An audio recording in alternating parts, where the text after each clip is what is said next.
Shalom, queridos, aqui quem vos fala é vosso servo, apóstolo Carlos Vieira, e você está no programa Sala de Cura. E hoje eu quero compartilhar uma palavra que veio do coração de Deus para a tua vida. Portanto, não saia daí, porque eu já volto, é rapidinho. Estamos de volta com o programa Sala de Cura. Como eu mencionei no início do programa, a palavra de hoje ela veio do coração de Deus. E aqui, em Rennesdorf, nós escolhemos este local para fazermos a nossa sala de cura. Quem sabe eu esteja falando para alguém que esteja passando por adversidades, conflitos, enfermidades, desemprego, porque, como eu mencionei, e é fato isso, em alguns programas atrás, que tudo é com a permissão de Deus. E se disseram para você que se você serve a Cristo, você vai viver na sombra e água fresca, faltaram com a verdade. Deixa eu explicar melhor. Hoje, aqui de Rennesdorf, eu quero compartilhar com você o que o Senhor colocou em meu coração acerca de batalhas espirituais. Batalhas que todo crente vive. Todo crente vive. Aquele crente que não passa por batalhas, por lutas, por adversidades, né? Eu quero conhecer esse crente. Vamos lá. Alemanha, eu vou falar em batalha espiritual, eu vou usar a Alemanha como exemplo. Após a Segunda Guerra Mundial, a Alemanha ela passou por uma reconstrução, porque ela foi totalmente destruída. E logo em seguida veio a divisão, quando construíram o Muro de Berlim, separando este país em duas Alemanhas, a Alemanha Oriental e a Alemanha Ocidental. A Alemanha Oriental ficou com os russos, né? E a Alemanha Ocidental ficou com os Estados Unidos, Inglaterra e os aliados, né, que tomaram a Alemanha após a Segunda Guerra Mundial. E desde então, o clima espiritual neste país não é para qualquer um, filhos, não é para qualquer um. Muitas vezes as pessoas querem vir para a Alemanha para ganhar dinheiro, para ter uma vida melhor, mas tem que estar preparado para as adversidades, para a solidão, para aqueles que vêm sozinhos, né? A falta dos seus familiares influencia também num todo, porque se a pessoa não está preparada, ela sucumbe. E aqui na Alemanha, o nível espiritual ele é muito pesado,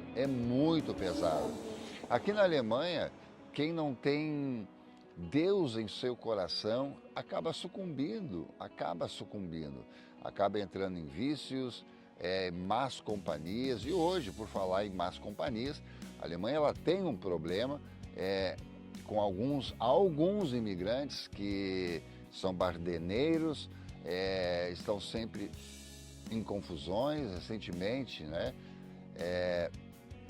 um jovem, ele que não é um imigrante, que não é alemão, é um imigrante, ele esfaqueou próximo ao memorial do Holocausto, um turista. E então a Alemanha ela vive esse conflito, né? Batalha espiritual, porque onde tem pessoas tem problema. Então, como eu sempre digo, mente vazia é oficina do diabo. Mas vamos lá.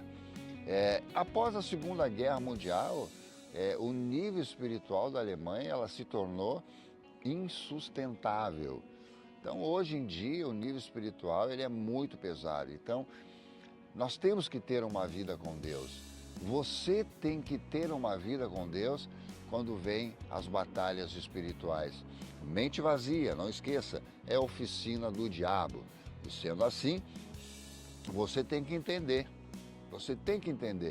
que servir a Deus é algo maravilhoso, E não vá servir a Deus dentro de uma igreja, porque você não precisa servir a Deus só dentro de uma igreja, você tem que ir para a igreja para adorar ao Rei dos Reis, mas lá fora ter uma vida com Deus. Samuel, quando ungiu Davi a rei de Israel, já havia um rei, Saul.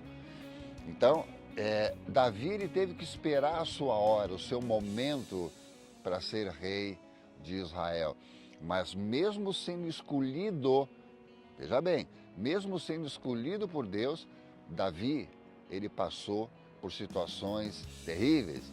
Então, mesmo sendo um escolhido, nós vamos passar pelo vale da sombra e da morte. Porque a palavra de Deus diz, ainda que passamos pelo vale da sombra e da morte, não temeremos mal algum, porque o Senhor é conosco. Então, toda adversidade, todas as provas, ela tem a permissão de Deus.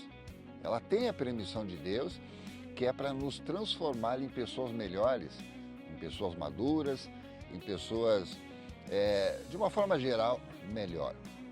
E não esqueça, mente vazia, oficina do diabo. Ocupe a tua mente com as coisas de Deus, que você vai entender melhor os projetos, os planos de Deus para a tua vida. Quando eu falo que você não tem que ir para a igreja, você não tem que ir para a igreja pelo homem, eu vou explicar. Normalmente as pessoas vão para a igreja porque tem um pastor cheio da unção, aquelas pessoas que vão atrás de profecias, né? Os caças profetas, né? Que estão sempre onde tem profetas para revelar a sua vida. Então, não é errado você ir para a igreja para querer que Deus fale com você. A motivação, sim, ela é errada. Você tem que ir para a igreja para adorar ao Rei dos Reis. Independente de como você está, independente de como você estiver, enfermo, problemas financeiros, desemprego, problemas na família, enfim, você tem que ir para adorar ao Rei dos Reis. Porque hoje as igrejas que mais crescem, são aquelas que falam de cura, são aquelas que falam de prosperidade. Então eu vou para a igreja para ser próspero, eu vou para a igreja para ser curado. Não é errado você querer ser próspero, não é errado você querer ser curado. O errado é a tua motivação. A tua motivação é que tem que ser revista, porque muitas vezes você não entende os projetos de Deus para a tua vida. E alguns acabam sucumbindo, alguns acabam desistindo do seu chamado porque eles não entendem o processo de Deus. Então tenha certeza que esse toque foi para você. Eu tenho a certeza que as coisas vão melhorar. As coisas vão melhorar. Só que eu quero que você entenda algo. Eu quero que você entenda algo. Não peça para Deus te livrar dessa prova. Peça a Deus para te dar força para enfrentar essa adversidade. Então busque mais, se comprometa mais com o reino de Deus. Buscar em primeiro lugar o reino de Deus e a sua justiça. E as demais coisas vos serão acrescentadas. Buscar em primeiro lugar o reino de Deus e a sua justiça, e as demais coisas vos serão acrescentadas. Que demais coisas serão essas? Os teus projetos, os teus sonhos, tudo aquilo que você tem no teu coração. Portanto, fique firme, não desista, porque essa tempestade ela passa, e você sairá dela uma pessoa melhor e mais forte. Então, esse era o toque dessa semana, que as bênçãos do Pai, do Filho e do amado Espírito Santo estejam com todos vocês e até a próxima semana, se assim o Senhor permitir. Que Deus abençoe. Tchau, tchau.